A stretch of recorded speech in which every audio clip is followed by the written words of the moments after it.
All systems go. Clear for liftoff.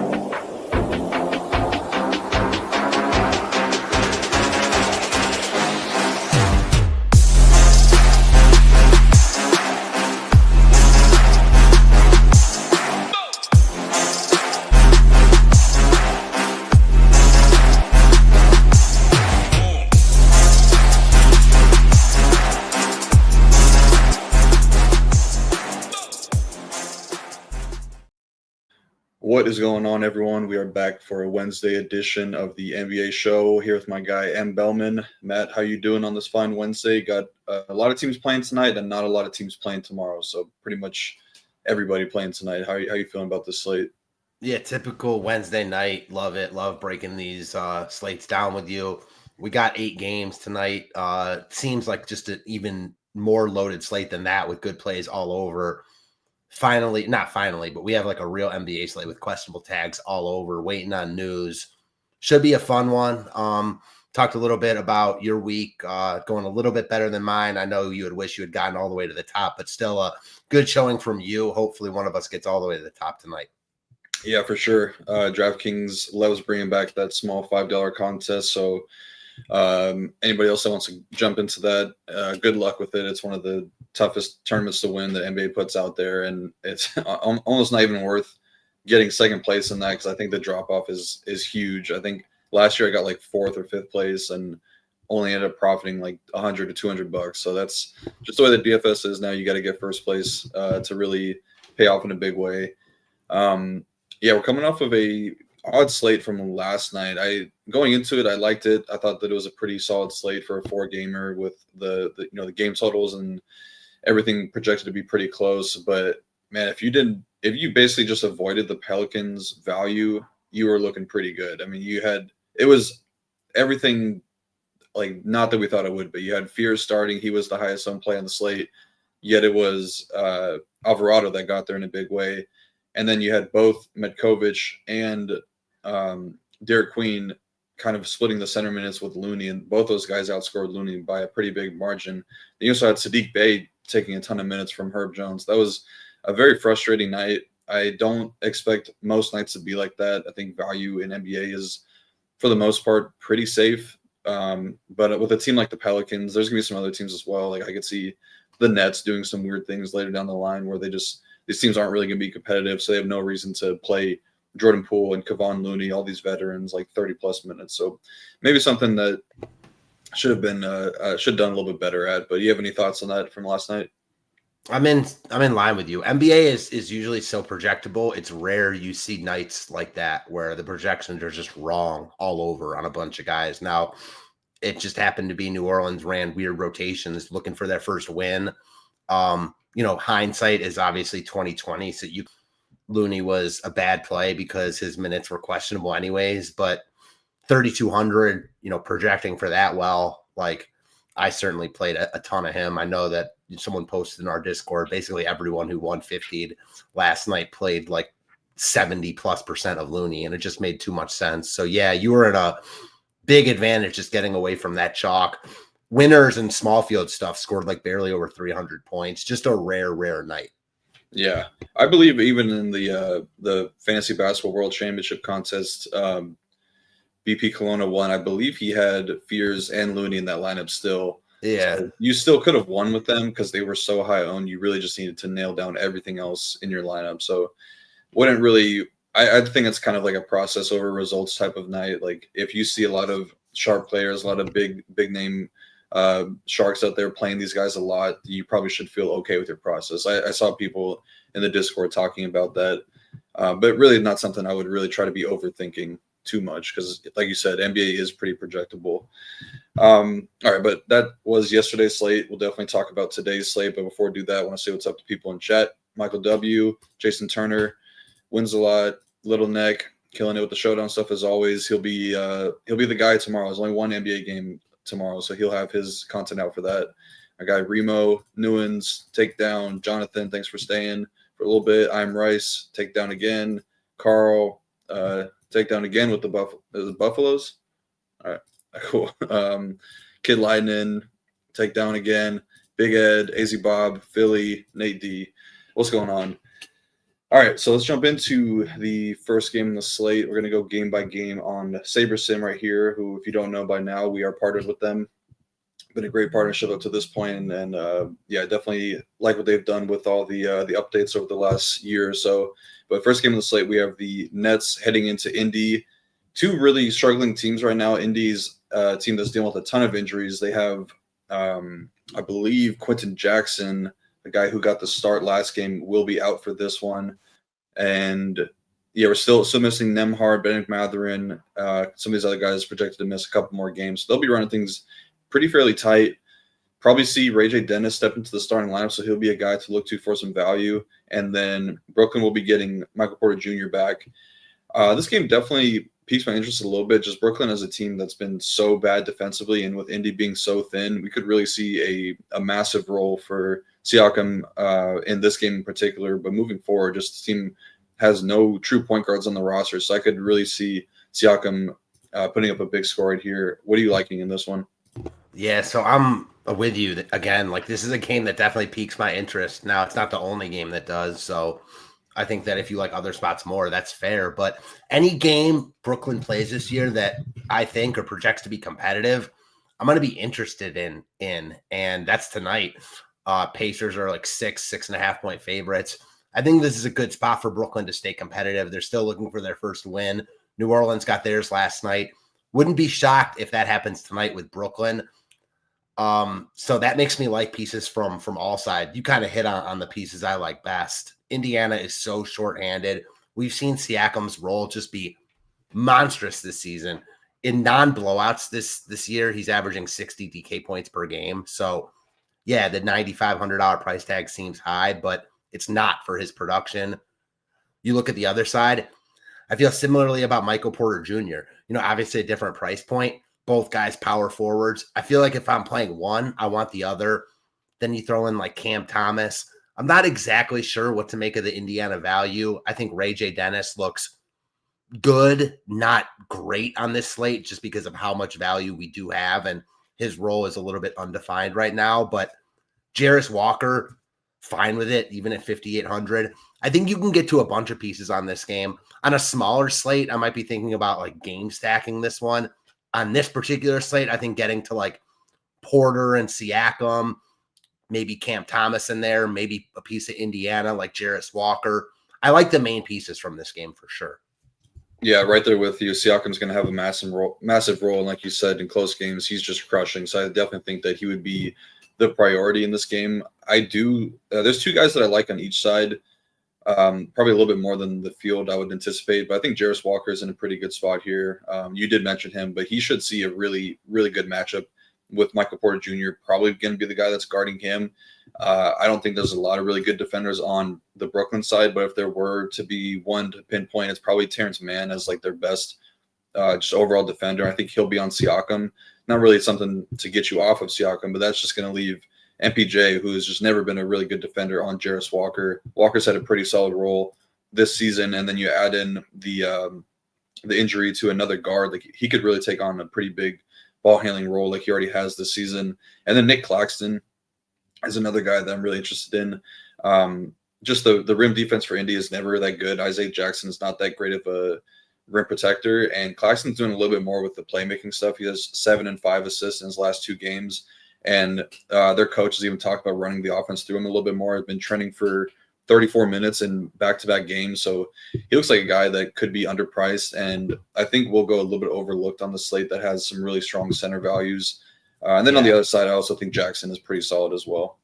Yeah, so I think that's a great example of our differences in play style. Like, you mostly playing 150, me playing, 3 lineups generally, somewhere around there. I like Claxton here, but almost impossible for me to prioritize him at center or utility with the amount of other good value centers that you talked about. So in 150 settings, I would definitely want to be over the field in like 1 to 3 lineups. I'm just not sure I can get there. That said, like, he's close. Like, I don't think he's a bad play in those type of formats either. He's cheap enough, and in a game that I expect to be competitive, I like the call out for sure.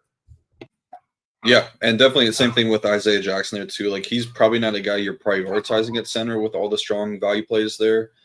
but he is definitely a guy to consider because he did get up to 29 minutes last game, and they even said like he's still easing back into his full minutes. So like if 29 is a limitation for him, then what's his unrestricted minutes look like? It could be like 32 to 34, which would just make him a smash value play. Because there's been years in the past where Isaiah Jackson's filling in for Miles Turner, plays 25 minutes, and he's the chalk value play on the slate. Yeah.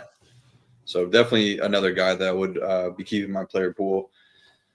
We can move on to the next game. I think this is one we'll probably have a little bit less interest in. Your Cleveland Cavaliers welcoming the 76ers into Cleveland with a team that's going to be without a couple guys. We've already seen the situation in a few games this season for the Sixers, but no Joel Embiid with the back-to-back.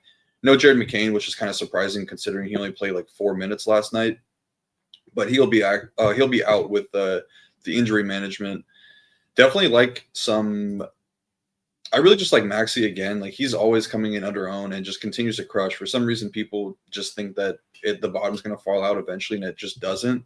They're scared to play him with Joel Embiid. He continues to crush with Joel, and the numbers are great, even with Embiid off the court, dating back to last year. But this year, he's been equally as good from a point per minute standpoint and role standpoint with Embiid off the court.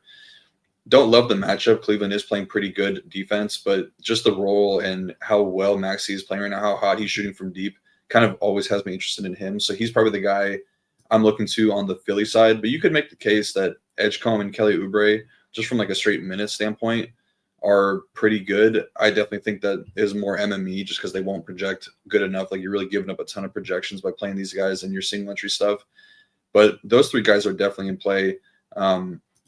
Cleveland side, I think it's closer to a cross-off for me, getting Darius Garland back, potentially Jared Allen back. But if we get multiple out tags, like there's 4 Q tags, and if they miss, then it's definitely going to be spots that you look to for value. Probably Jalen Tyson will be the guy I'm looking to just because he's been playing really well.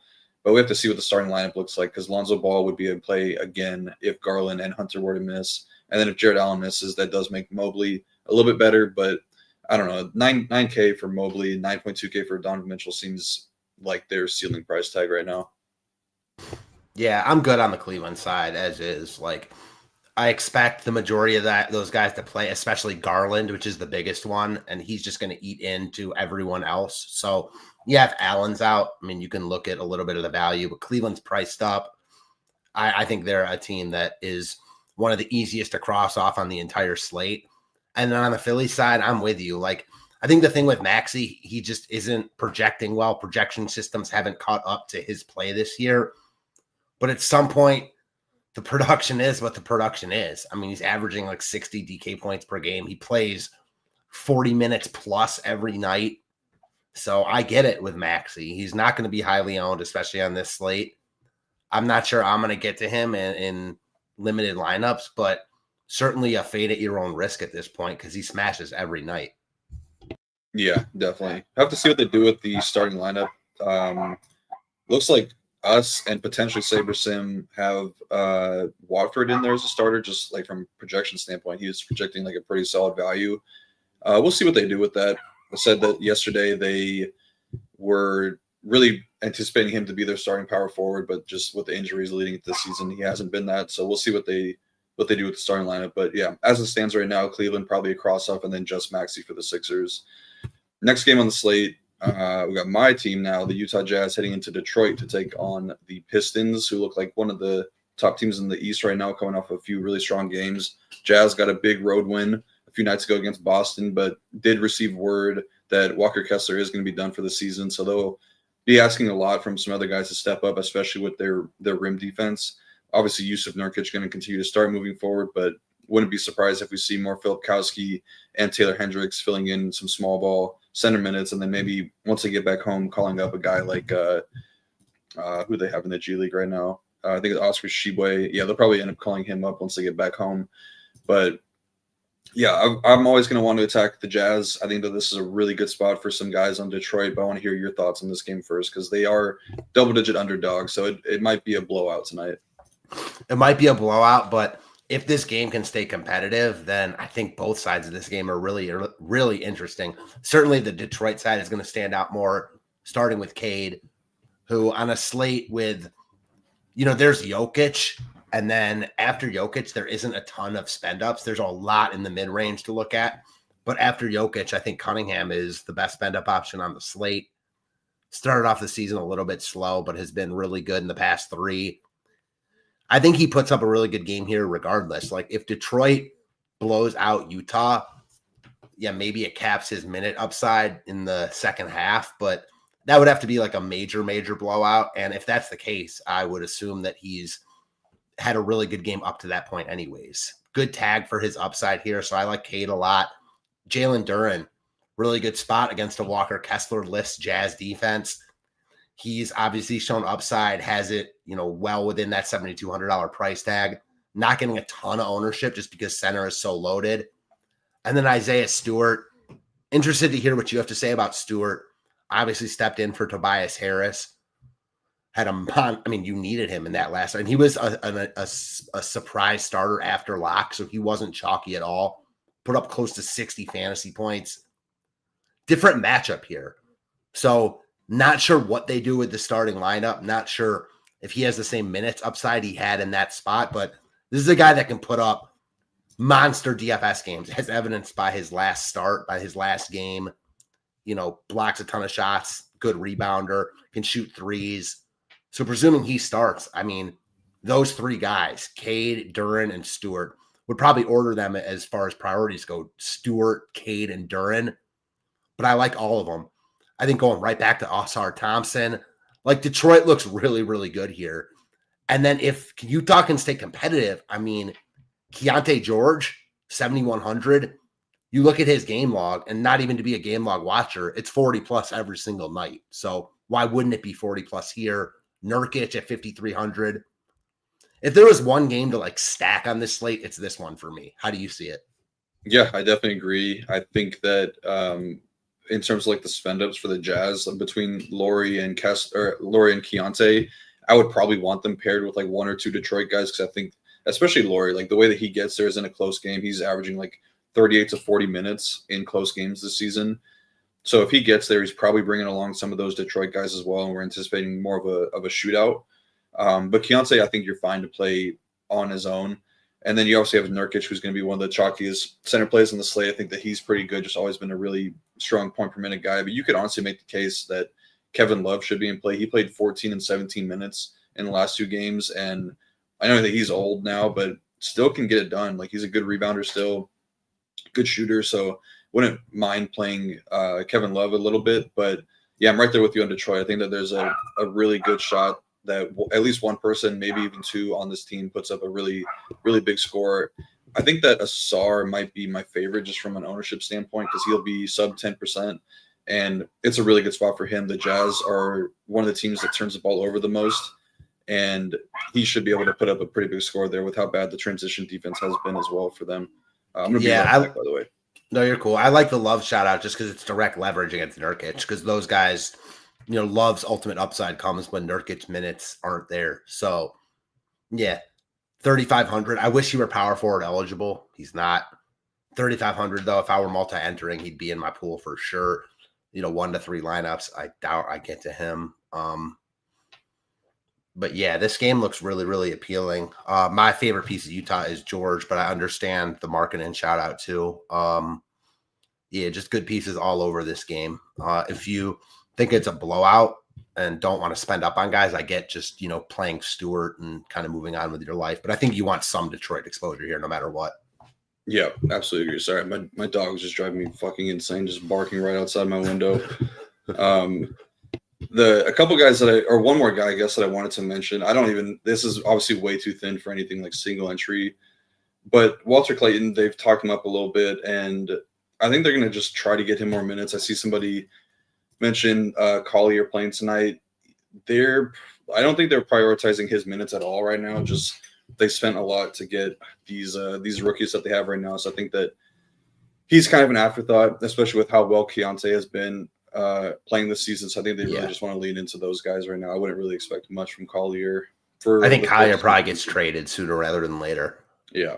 They just have way too many strong guards right now to really. When they went after Clayton in the draft, that was kind of the writing on the wall for Collier. already, obviously, George has stepped up into being like the guy. So, and Yeah. I'll say this about your Clayton shout out, like stuff like that with Kessler out could really impact someone like Isaiah Stewart. Because all of a sudden, if Utah goes small, like him, maybe Duren could be on the outs as far as like their minutes upside goes here. So just something to pay attention to, if nothing else. Yeah, for sure. They're going to have to adjust a lot for Walker Kessler being out. So we'll see what they do. I think it's probably a little bit too thin. I think that for MME, I'm going to try to get some Clayton and pair him with Asar Thompson, and kind of the thought process behind that. If Keontae's having a bad game, it's probably because Asar is locking him down. Maybe he commits 5 or 6 first half turnovers, and then he gets the plug pulled, because Will Hardy is really kind of a hard ass when it comes to being disciplined on these guys. So I could see something weird like that happening. So I'll have a little bit of that. That's why I like the Love call. I said that when you walked away for a second. I don't know if you heard that, but it's direct leverage against a chalk Nurkic. So yeah, always in play there. I wish you were power forward eligible, but also like, what if like the game just plays out where Detroit goes a little bit smaller? I think Love, even at his old age, is, much more versatile than Nurkic regardless. So yeah. At their price tags, I could see, getting to some Love in 150 settings for sure. Yeah, definitely. Yes, Max 1, Nurkic and Love for sure. All right, next game on the slate. Spent a lot of time on that one, but that's partially my fault. Next game, we have Washington and Boston. I think this one is kind of straightforward. I like the Boston guys a lot here. I think it's another similar spot, like how they face the Jazz. The Washington is kind of bad in similar spots. I would say that the rim defense for Washington a lot worse than Utah's is, but they're giving up a ton of threes, a ton of transition points. So I think it's another spot where I'm going to have a lot of interest in the big three for Boston. I'm also kind of liking Nemias Queta as a pivot off Nurkic here. Washington continues to be a team that's just gives up a ton of fantasy points to opposing centers. So I think that Queta, kind of running away with the center job right now. He was, I would say, on like a trial earlier in the season, but he's been playing pretty well. So I kind of like him. Derek White is shooting the ball terribly right now, so I think it's mostly a wait and see approach at 7.5K. I would probably I think I rank it Pritchard, Brown, White in terms of those three guys. And then for Washington, I think it's just Sar and Keyshawn George that you're keeping in your player pool right now.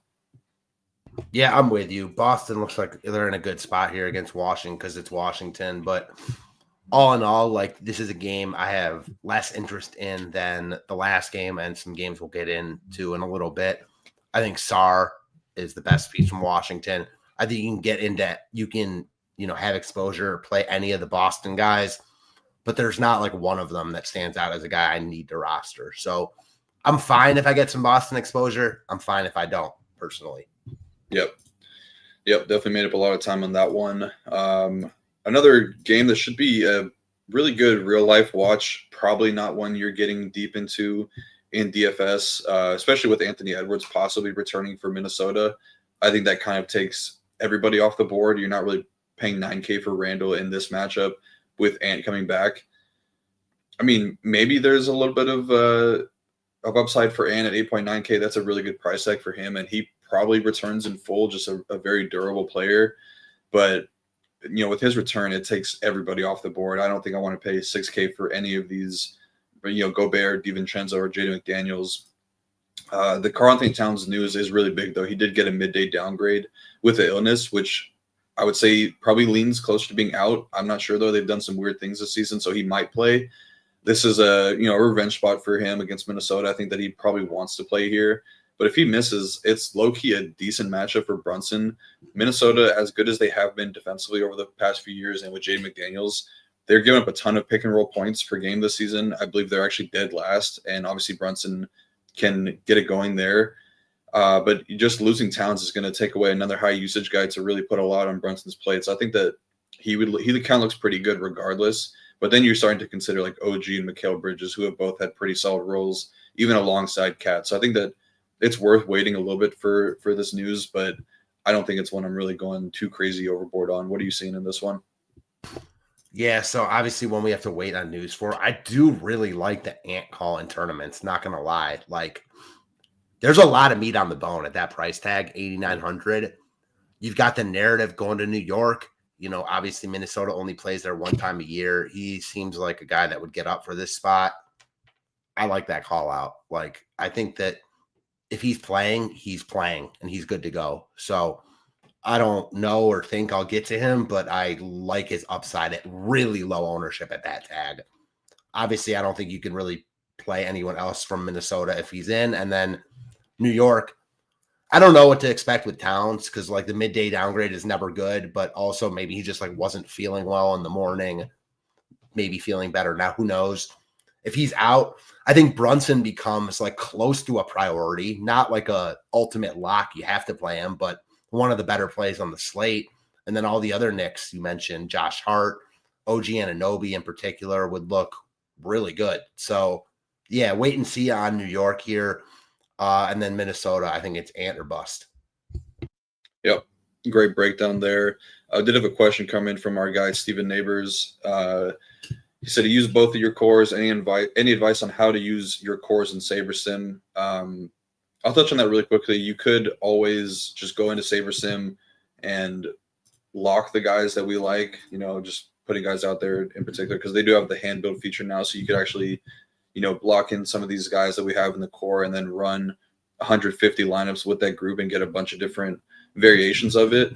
Or you could always, instead of doing that, just run your normal process and then, you can like magnify glass the guys that we have or the guys that you want in your lineup. I think would be the way to use it. Do you have any tips on how to use the cores in terms of building in SaberSim?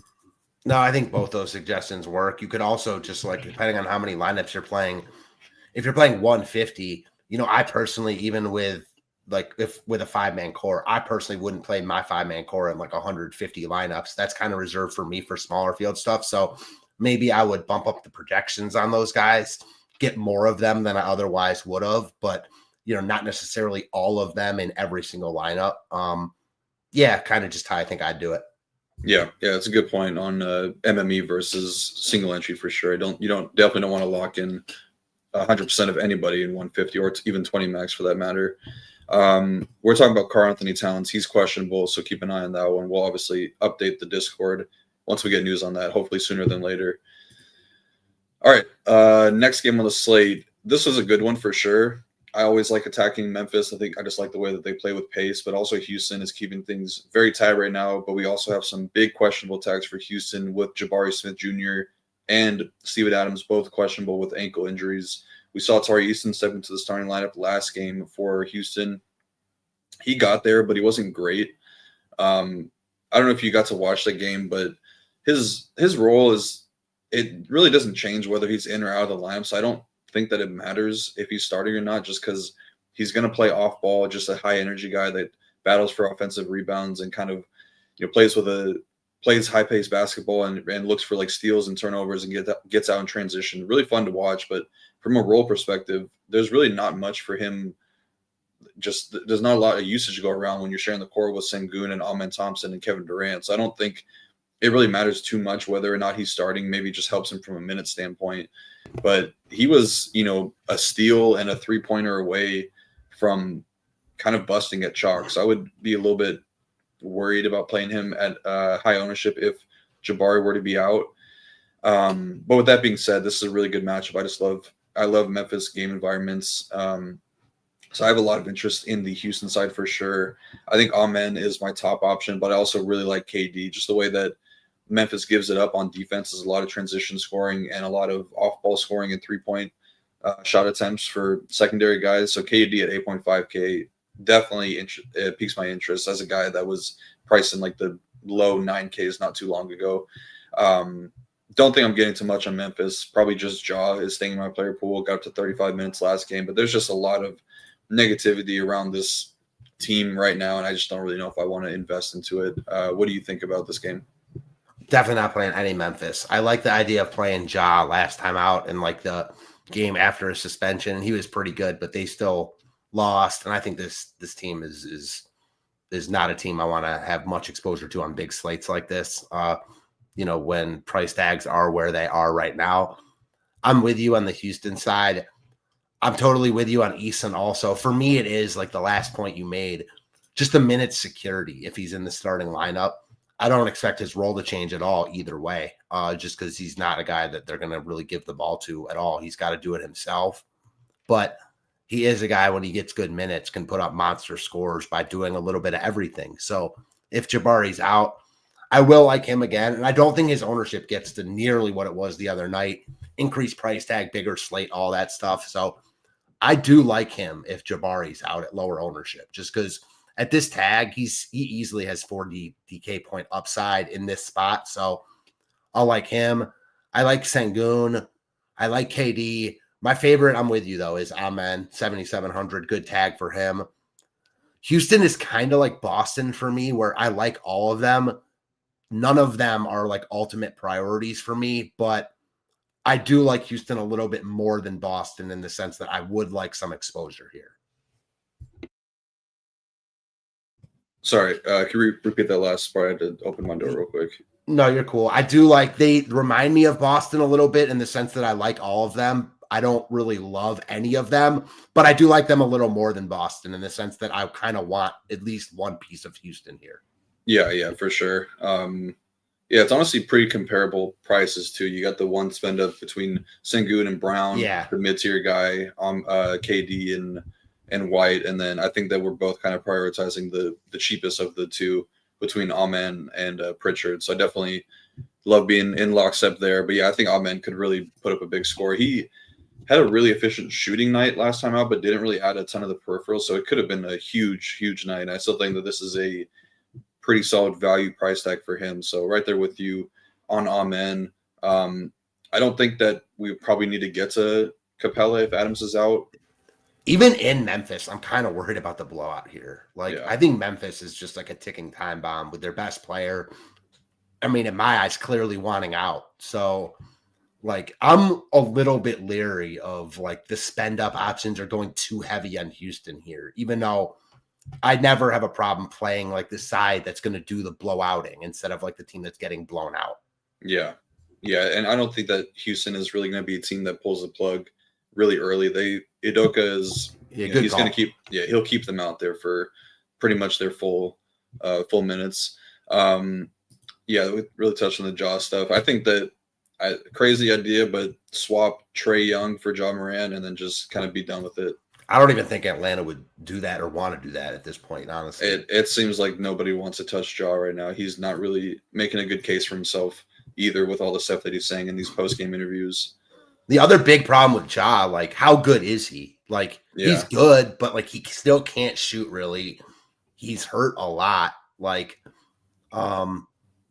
I think that if they end up dealing him, it'll be way less than fans anticipate or want, which ultimately might stop them from dealing him. Yeah. I don't think that we said that he's not going to be trying. We just said that it's a messy situation, so I don't know. But yeah, if you don't think it's going to be a blowout, then go ahead, play Ja tonight. There's one thing I was going to touch on. I completely brain farted, but hopefully it'll come back to me. So we have the Pelicans and Dallas now. This team total or these totals look all messed up. There's no way that the Pelicans are favored by 13 tonight at Dallas. But yeah, situation from last night where we saw Kevon Looney, Fears, and Poole get the start. I think that Poole probably did enough to get the start again here. They liked his offense in the first rotation, but he's questionable. Yeah, I think that is a true questionable as well. I think that was midday today. Yeah, so you got the left knee soreness. Kevon Looney is off the injury report, though. I thought there was a chance that he could miss with it being a back-to-back. But Poole missing definitely matters because, I don't know really where those minutes are going to go. Probably a little bit to Alvarado and Hawkins. Maybe we see a little bit more overlap between Alvarado and Fears that they didn't overlap really at all last game. So I think it matters, but I don't think that it matters enough to where you're really prioritizing the Pelicans' value. These prices are still good, so if we get some weird starting lineup with Derek Queen out there instead of Kevon Looney or Alvarado alongside Fears, then maybe it's a situation we want to get into just because those are two pretty solid per minute guys. But right now, I don't know. It's really tough for me to have high confidence in them, and even Herb Jones, who projects as the best or second best value for the Pelicans. He lost a ton of minutes last night to Sadiq Bey. So there's no reason for them to run any of these guys out there for heavy minutes. I'm kind of like on the side of wanting to get away from the Pelican stuff. This is a pretty good matchup with how bad Dallas has been defensively. I do have some rules for this one I'll touch on really quickly because I looked at the rotations and don't think these guys are going to be sharing the court much together, if at all. But definitely be max one of Poole, Bey, and Hawkins, max one of Matkovic, Queen, and Looney, and then max one of Herb and Bey. And then probably just move on. And whatever Saber gives me is what I'll go with. But is there anything else that you like on the Pelican side that I don't? Does the max one of Bey, Hawkins, Poole change if Poole's out? Like, would you play Bey and Hawkins together in that case or no? It would have to be if Hawkins were starting, because then I think that the Bey minutes would probably come from Herb Jones. That's so in the weeds anyways. I was just curious. Yeah. But yeah, like I want to be with you, but I do think that the New Orleans value is projecting well, and I won't be surprised if someone or a couple guys get there. I'm just not sure who it's going to be, kind of to your point. I do think that Queen played well enough last night where wouldn't be surprising at all if he starts. And if he does start, I think at 3,700, you got to take a long look at him. I also think they could easily just run back what they did last night. My favorite piece is Trey Murphy, but you're paying for him. So, like, he's not a guy that I think you have to play, but he is my favorite piece against a Dallas team that stinks. So this game should be competitive. Yeah, like Alvarado is a guy I want to like if Poole's out also, because anytime he gets run, I feel like he's good for DFS purposes. Projects pretty well already. If Poole's out, I think he's the guy that I'm more likely to go to. I was pretty surprised early in the season when he was just getting straight DNPs. I know he's a good player. Yeah, he's just a good NBA player. Like, he is a good rotational player that leads to winning. So I feel like now that they dusted him off, they'll have a hard time just putting him back on the bench. So he's my favorite piece at 3,300. I like him even more if Poole's out. He honestly reminds me of like a JJ Barea or like who did the Nuggets have not too long ago? The little, I think he was like a European point guard that was backing up Jamal back when they were making their championship runs. I forget his name. Have to look that up. But yeah, he reminds me as a guy that could definitely be impactful on a winning team. Kind of sucks to see him kind of. He reminds me of like Della Vedova from the Cavs years ago, like someone in that vein. Yeah. I think I remember what I was talking about. You touched on like the jaw, I get just like the talent level. And I was listening to the Brian Windhorst podcast this week, and they were pretty adamant that he's not even like a top 10. Yeah, I was listening to that as well. Yeah. They were saying like Darius Garland, and Garland, the Cavs would never trade Garland for Ja, like for a lot of reasons, but they never would. No. Yeah. It's too big of a risk now. Yeah. These guys got it. Facundo Campazzo. That's who it is. Oh yeah. Wow. That's a great call. That is deep in the bag. That is. That's in the bag. Yeah, but yeah, we'll have to see. I don't know. It sucks to see. I love Ja when he was coming into the league. Loved him his first few years. Super exciting. Just kind of, it sucks what these last few years have been. I just don't think that he wants to be in Memphis anymore, trying to do everything he can to get his way out of there. Somebody said, what about Fears? Yeah, I don't know. It's a little too risky for me personally. I don't know. I honestly don't know what to do with the Pelicans team. Like there's just a lot of risk that comes with them because they could run things like so many different ways. Yeah, I'm with you on Fears. Like the price tag's up. Like I just don't think there's enough meat on the bone there. Like wouldn't be shocking if he got there in this matchup, but someone I'm not going to prioritize. And then the whole Ja thing, like, yeah, just because it's messy doesn't mean that like I think Ja is just not going to try. But I do think it's messy. The coach likes shortened rotations, as he's talked about. Yeah. And all I can speak about is like me personally. You couldn't pay me to play Ja tonight. You could do whatever you want. You know what I mean? Yeah. Yeah, it's a good point you make right there. All right, we got to touch on the Dallas side quickly. But I think there's a good amount to like here. PJ has had a really, really strong role for Dallas right now with all these injuries. And in a close game, like he's going to play a lot. I could see him touching 40 for sure, but he's doing a little bit of everything right now. Pretty solid usage, assist, and rebounding numbers. Doing a little bit of the on-ball stuff as well. 2.6 minutes of touch time. His drives are up. So he's had a pretty solid role for them that's been better than it has been years past, especially with guys like Anthony Davis on the courts. I do like him a bit. I think that this might be the the spot for Cooper Flag if there were to ever be one. Just a really good matchup. I think that he might be avoiding the Herb Jones defense. I feel like they might put Herb on PJ. Even if it is Herb on Flag, I still think that it's a pretty good spot. So I kind of want to be ahead of the market here. I mean, this is a guy, his price has not moved at all, and he hasn't really done much to warrant this high of a price tag, but he is still, the number one overall pick, a super highly talented player, and everybody was playing him the first couple games of the season. He's run into some really tough matchups, though. If you look at the game log and some of the teams that they played, hasn't really played a team as bad as the Pelicans since he played the Wizards, and that's when he put up the most fantasy points he has in a game this season. So he's kind of a guy I'm looking to a bit. I think you could definitely play D'Lo.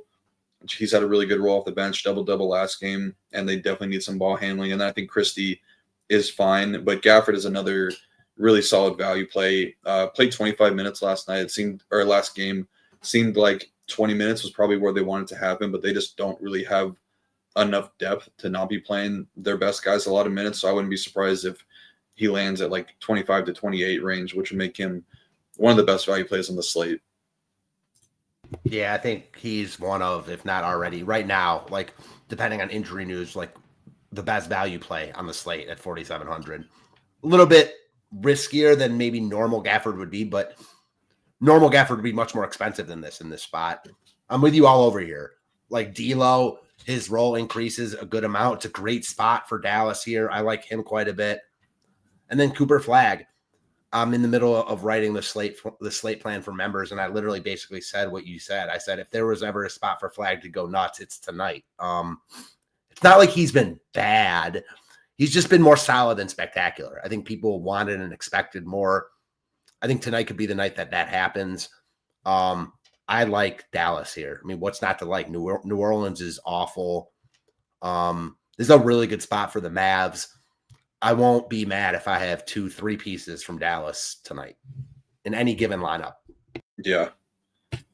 I mean, he played 25 minutes, so it didn't really matter what he said. So, yeah, he would be one of the best value plays in the slate if he's playing 25 minutes again. I just want to shout out our guy, Carl. Appreciate the kind words, man. Appreciate the support. Definitely appreciate you being here for all the shows. And happy 1-year anniversary.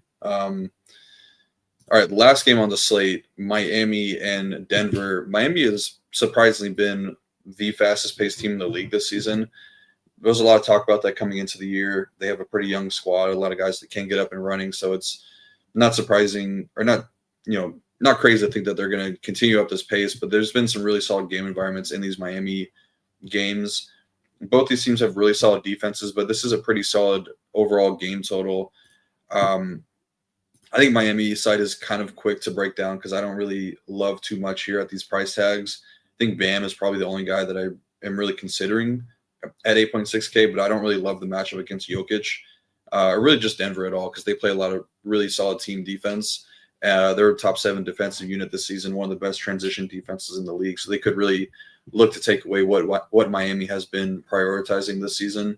But Bam is a guy that can get it done, I guess, in multiple ways. I don't really love paying 8.6K for him, so nothing I'm prioritizing. And then the Denver side, I want to hear your thoughts because Jokic at 12K, definitely a warranted price tag. Think that he could come in extremely low owned, not extremely low owned. Everybody wants to play Jokic, but there's a lot of really solid center value plays that it has to take away from somebody.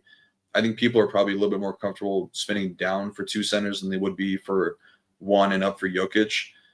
Could flip, but I mean, if Jokic comes in around 10%, sub 10%, that's always a spot you want to get ahead of, regardless of the matchup. So I like Jokic obviously a ton here. I do think that there's a little bit of upside for Aaron Gordon and Cam Johnson here as well as guys that can be playing a little bit more off ball. Just the way that Miami gives up a decent amount of 3-point volumes off ball scores. I kind of like Cam Johnson a good bit here tonight at 4.9K. I think that this could be the breakout spot for him. What are you seeing in this game? Yeah, so starting with the Miami side, I'm mostly with you. Like tough to prioritize them with their price tags in this spot. It would be Bam for me. Like I do like Bam. If I were playing 150, I'd be at the field or over in, limited lineups. I don't think I'll be able to prioritize him. They're just giving up a lot of projection at that tag to get to Bam. And then the other guys on Miami, their prices are up. from the Denver side, I like the Cam Johnson shout out. Jamal under 8K, always going to be in play, although he's not as healthy as he was to start the season. So I'm a little bit more leery of him as I was a week and a half ago. And then Jokic, I overall agree with your sentiment. I do think that he'll be, I think he'll be at least 20% owned. But I do think that if we don't get more value as of right now, he'll probably be closer to 20% than 40%, which he could be if we get more value. So I like Jokic always. Miami playing at the fastest pace in the league. They always play with their food, do the Nuggets, and their bench, even though better this year, just always seems to let teams back into games. And Miami's competent enough where I would expect that anyways. So yeah, if I can get to Jokic, I like him a lot. My biggest detractor for Jokic is not Jokic himself. It's how good the 7 to 8K range is, with just good plays all over that you can build lineups with for days. So I like Jokic a lot. If more value comes out, he's a priority for me. As of right now, I think he's a really good play, but you're going to have to forego some other good plays to prioritize him. Yeah, for sure. It kind of reminds me of the slate from 2 nights ago where the mid-tier really popped off in a big way, and you were 4 to 5 points away from Jokic not really being needed. So I could see something like that happen tonight, but you're really going to need 70 plus from Jokic for him to really be the guy that you needed. But which is well within the cards for him. Yeah, for sure. Yeah, he's playing as good as he has in his career, so he'll always be in play. But yeah, I agree with you on the entire conversation around this game. All right, that is going to do it. Appreciate everyone watching today. We got over 500 watching now live, so appreciate all you guys being here. If you could so kindly please hit the like and subscribe button. It'll definitely help us out a ton. Matt, any closing thoughts? No, I guess I don't know why I'm thinking about this guy right now, but I don't think either of us shouted him out. Maybe you did, but Detroit, if Tobias is out again, Ron Holland, you could do worse than him as a value piece in a game that could get weird. Yep. I think they already rolled out Tobias last night. Okay. So, yeah. Okay. Definitely agree with you there. Yeah, I mean, that's kind of I guess we can spend a little bit of time on that, but if his minutes are going to probably come from Isaiah Stewart, I don't know if that they really need all the size and length in this matchup in particular. So I kind of like that as a little leverage spot against chalky Isaiah Stewart. So yeah, good shout there for sure. I appreciate all you guys being here again. Hit the subscribe button, and we'll be back tomorrow just for the showdown slate. Our guy Little Neck will have all his content up, and then I'll be back on Friday with Ham to talk some more in-game or in-season tournament. Good luck tonight, everyone.